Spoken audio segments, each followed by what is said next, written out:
আসসালামু আলাইকুম। সকালে উঠে কিচেনে চলে আসলাম। ভাবলাম আজকে জটিল কিছু না তৈরি করে সহজ এবং কি হেলদি বাচ্চারা যাতে করে খেলে ওদের পেটটা ভরে যাবে আর আমার করতেও খুব বেশি ঝামেলা হবে না, খুব সহজে ওদের জন্য ভারী কিছু করতে চেয়েছিলাম। তো সেজন্য কিচেনে এসে প্রথমে কি করলাম, আমি পানি দিয়ে দিয়েছি। এখানে আমি পানির ভিতরে ডিমগুলা দিয়ে দিয়েছি। পানিটা একদম ফুটিয়ে নিলে ডিমটা দেওয়ার সাথে সাথে এটা হচ্ছে যে কি ছেড়ে যাবে, বাট এটা মানে এলোমেলো হয়ে যাবে। ডিমের যে সৌন্দর্যটা এখন যেরকম গোটা গোটা আছে এরকমটা থাকবে না।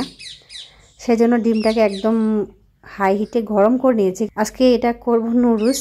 আর নুডলস করার জন্য হচ্ছে কি নুডলসের প্যাকেটের ভিতরে যে এখানে ড্রাই ফ্রুটস বা ড্রাই সবজিগুলো ছিল সেগুলো অ্যাড করে দিলাম। আর প্যাকেটের ভিতরে যে 4টি মশলা থাকে নুডলসের মশলা দিয়ে এখন হচ্ছে আমি নুডলসটা দিয়ে দিচ্ছি। নুডলসটা দিয়ে এই পর্যায়ে আবার চুলা আঁচটা একটু বাড়িয়ে দিব। ঢাকনাটা বন্ধ করে আমি চুলার আঁচটা বাড়িয়ে দিয়ে 5 মিনিট একটু রান্না করে নিলে হয়ে যাবে। ডিমটা তো আগেই সেদ্ধ করা। আর এই নুডলসটা আমি হচ্ছে একদম যে টানিয়ে ফেলবো সেরকম না, একটু ঝোল ঝোল থাকবে। এটা এভাবে খেতে অনেক বেশি ভালো লাগে।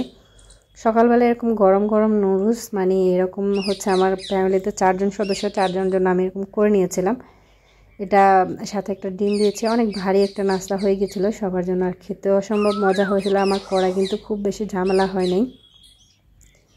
তো এভাবে করে হচ্ছে বাচ্চাদের জন্য সকালের নাস্তাটা আমি তৈরি করে নিয়েছি।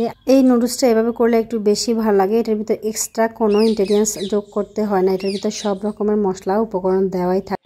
নুডলস তো বাচ্চারা খেয়েছে। আমার একটু পান্তা ভাত হয়ে গেছে গত রাতে, তো ভাবলাম সেই পান্তা ভাতটা হচ্ছে আমি একটু খেয়ে নিই। তো সেজন্য আমি একটু পেঁয়াজ কুচি করে নিয়েছি। পেঁয়াজের সাথে লবণটা দিয়ে ভালো করে ম্যাশ করে নিচ্ছি। একটু কাঁচামরিচও দিয়ে দিলাম, সাথে কয়েকটা আলু দিয়ে দিচ্ছি। আলু আর ডিম সেদ্ধ ছিল, আলুটা ডিম সিদ্ধটা দিয়ে হচ্ছে একটা ডিম আর আলুর ভর্তা করে ফেলবো। এই ভর্তাটা খেতে কিন্তু অসম্ভব মজা হয়, করা একদমই সহজ। আর পান্তা ভাতের সাথে আলু ভর্তা হলে তো কথাই নেই, বাঙালি বলে কথা। তার ভিতরে আমি একটা ডিমও দিয়েছি। তো এখন হচ্ছে আমি খুব ভালোভাবে ডিম আর আলুটা ম্যাশ করে নিয়ে মেখে নিচ্ছি। এরপর একটু সরিষার তেল দিয়ে দিচ্ছি ভর্তার স্বাদটা বাড়ানোর জন্য। সরিষার তেলটা দিয়ে আবার একটু মিক্স করে নিয়ে নেব। এই যে আমার ডিম আর আলু ভর্তাটা রেডি, খুব সুন্দর হয়েছে। কিন্তু এখন নিয়ে নিলাম একটু পান্তা ভাত।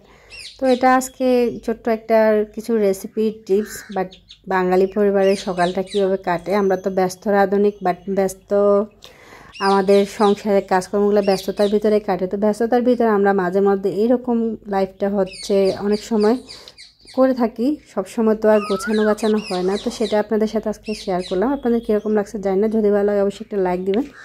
আমাকে সাপোর্ট করার জন্য সাবস্ক্রাইব করে আমার চ্যানেলের পাশে থাকবেন। ফেসবুক পেজ থেকে দেখে রাখলে অবশ্যই পেজটাকে ফলো দিয়ে রাখবেন। আজকের মতো এখানে বিদায় নিচ্ছি। আল্লাহ হাফেজ।